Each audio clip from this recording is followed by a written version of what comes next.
En vue de présenter le bilan de ces réalisations de l'année 2023 ainsi que les perspectives pour la nouvelle année en cours, l'ONG World Vision Mali a organisé un café de presse avec les hommes des médias ce jeudi 22 février 2024 à Azalai Hotel Salam. Il faut rappeler que World Vision est une ONG humanitaire présente au Mali depuis 1975. Elle développe des programmes de développement transformationnel, de secours d'urgence et de plaidoyer dans tous les pays à travers 10 régions et les districts de Bamako. Utiliser une approche communautaire, elle a pour objectif d'apporter un changement durable pour les enfants dans leur communauté, contribuant de ce fait à améliorer la capacité de lecture des enfants. Devant la vingtaine de journalistes présents, le directeur national de World Vision Mali a d'abord présenté les objectifs de l'ONG. La protection et la participation des enfants, c'est vraiment notre raison d'être à World Vision. Donc ça va plus loin que notre travail en nous-mêmes, c'est notre raison d'être. Donc comme il est mentionné ici, World Vision se doit d'être un modèle d'excellence en matière de protection. La sauvegarde doit passer du statut de conformité à celui de culture. Notre couverture dans le domaine de l'humanitaire est essentiellement au centre et au nord, mais se développe également, grâce d'ailleurs à la Fondation Orange, dans d'autres zones, au sud, plus au sud. Et nos activités de développement sont essentiellement donc, focalisées sur le sud du pays, mais également nous avons des activités de développement au niveau du centre de la région de Mopti.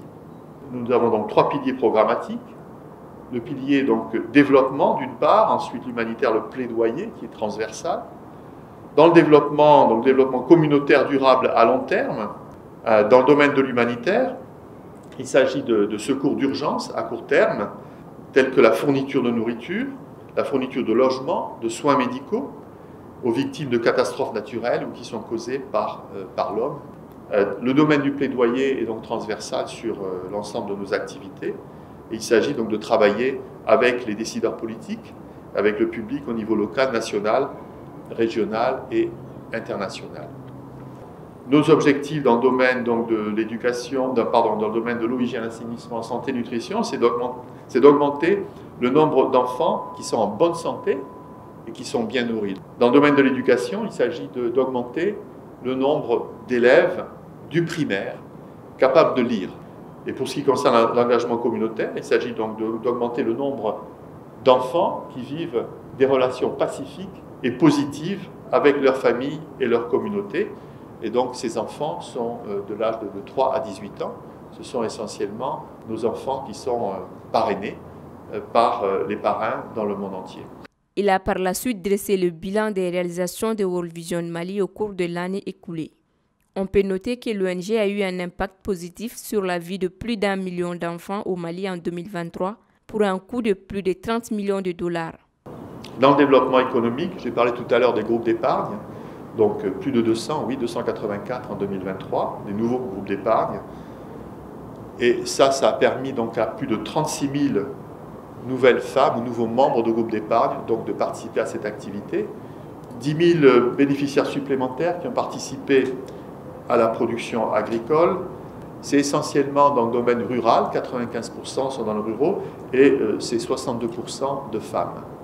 Dans le domaine de la sécurité alimentaire, les chiffres sont vraiment très importants. Nous avons donc un nombre de bénéficiaires en 2023 de plus de 930 000 bénéficiaires d'assistance en vivres, en cash et en coupons, la majorité étant des enfants.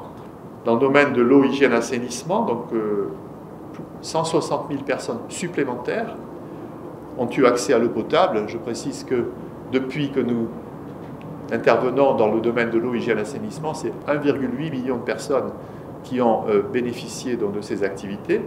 Donc plus de 160 000 dans le domaine de l'eau en l'espace d'une année en 2023. On a également construit près de 8 000 latrines familiales dans les communautés et nous avons également donc, touché près de 130 000 personnes supplémentaires dans le cadre de l'accès à un kit de lavage des mains. Dans le domaine de l'éducation, c'est près de 50 000 enfants supplémentaires qui ont bénéficié de nos programmes de lecture dans le primaire. 379 camps de lecture et également un nombre important, plus de 500 enseignants qui ont été formés. Dans le domaine de la santé et nutrition, dans le domaine de la campagne SCIAN, pour laquelle nous avons doté le ministère de 5 millions de comprimés d'albendazole. J'ai parlé tout à l'heure du programme de déviance positive. Eh bien, 3500 enfants mal nourris en ont bénéficié l'année dernière. Et je parlais également de notre programme de vaccination avec Gavi, pour lequel donc 18 000 enfants qui n'ont pas été vaccinés ou qui sont sous-vaccinés ont bénéficié donc de la vaccination en 2023. Bien sûr, c'est un programme qui continue. Dans le parrainage des enfants, donc 73 000 enfants sont inscrits dans nos programmes de parrainage. Je mentionne également que près de 4 000 leaders religieux ont été formés au modèle de cohésion sociale. Cette intervention a été suivie d'une série de questions-réponses. Les membres du bureau de World Vision se sont prêtés au jeu en répondant aux questions posées par les journalistes, spécifiquement dans leurs domaines respectifs. Les discussions allaient des difficultés à la pérennisation des acquis, en passant par l'accès à l'assistance humanitaire. En 2024, World Vision Mali entend intensifier sa présence au nord et au centre du pays, mettre en œuvre des activités contribuant à atténuer les effets des changements climatiques, entre autres.